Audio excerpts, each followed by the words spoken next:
السلام عليكم ورحمة الله وبركاته. ازيكم احلى اخوات واحلى متابعين؟ يا رب تكونوا بخير وبصحة وعافية يا رب العالمين. النهاردة جاية ليكم بمشروب حلو قوي، مشروب الشتاء الرائع اللي طبعا مقاوم للبرد ومقاوم كل التعب بتاع الشتاء. المشروب دوت رائع جدا جدا طبعا.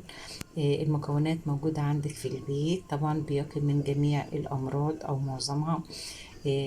طبعا معانا مكونين أو 3 مكونات.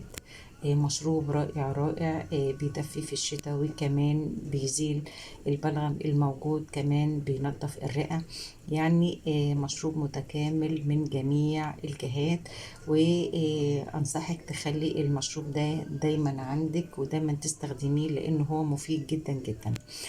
طبعا للأعمار الكبيرة اللي هي طبعا فوق مثلا من 15 سنة، عشان طبعا الجنزبيل بيبقى حامي على الأطفال.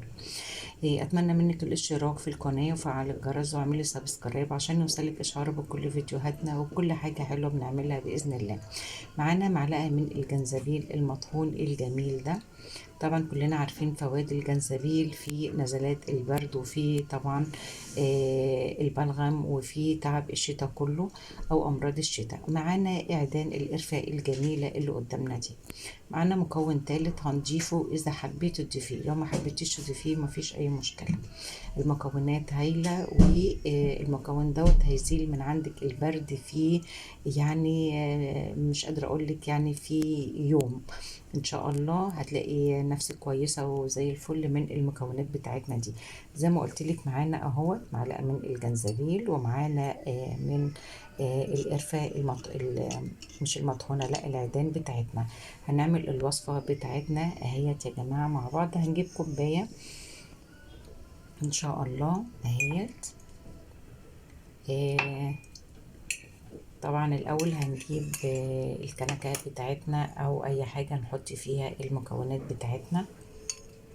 نجيب معلقه من الجنزبيل، ونجيب هنحط نص معلقه من او العود هيبقى كتير قرفه، هنحط نص عود من القرفه، وننزل عليهم كوبايه من الميه طبعا على قد ما هتشرب زي ما انت شايفه كده. ونقلب المكونات بتاعتنا الجميله دي مع بعضها اهو زي ما احنا شايفين كده اهو. وهنحطها طبعا على النار، هنحطها على النار كده تغلي معانا كده لمده مثلا 3 دقايق. خلاص.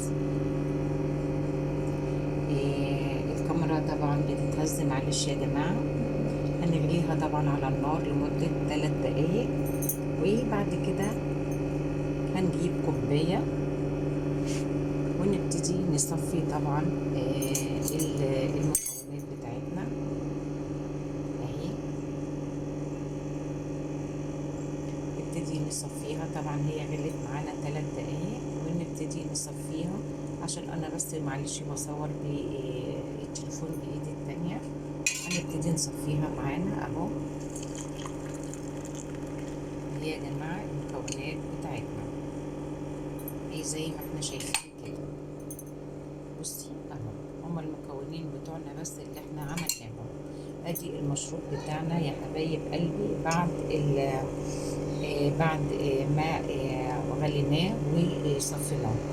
هو ده الكوباية واحدة هتزيل طبعا من عندك كل آثار البرد وكل آثار التعب وأمراض الشتاء كله. عايزة تضيفي ليمونة ضيفي نص ليمونة أو عصرة ليمونة عليه، مفيش أي مشكلة. لكن اللي عنده معدته يعني عندها إحساس أو تحسس من الليمون بلاش تضيف المكون التالت ده اللي هو الليمون، بلاش منه. لكن المكونين دول كافيين او كفايه قوي ان هم يزيلوا البرد من عندك. ولكن هو الليمون برضو حلو قوي قوي، برضو هيعمل اضافه جميله جدا ومهمه للمشروب. ولكن علشان خاطر ان انت لو عندك معدتك تعبانه بلاش منه. اتمنى منكم الاشتراك في القناه وفعلوا الجرس واعملوا سبسكرايب عشان يوصلكوا اشعار بكل فيديوهاتنا وكل حاجه حلوه بنعملها. بشكركم من كل قلبي، احلى اخوات في الدنيا. بقول لكم السلام عليكم ورحمه الله وبركاته. مع الف سلامه.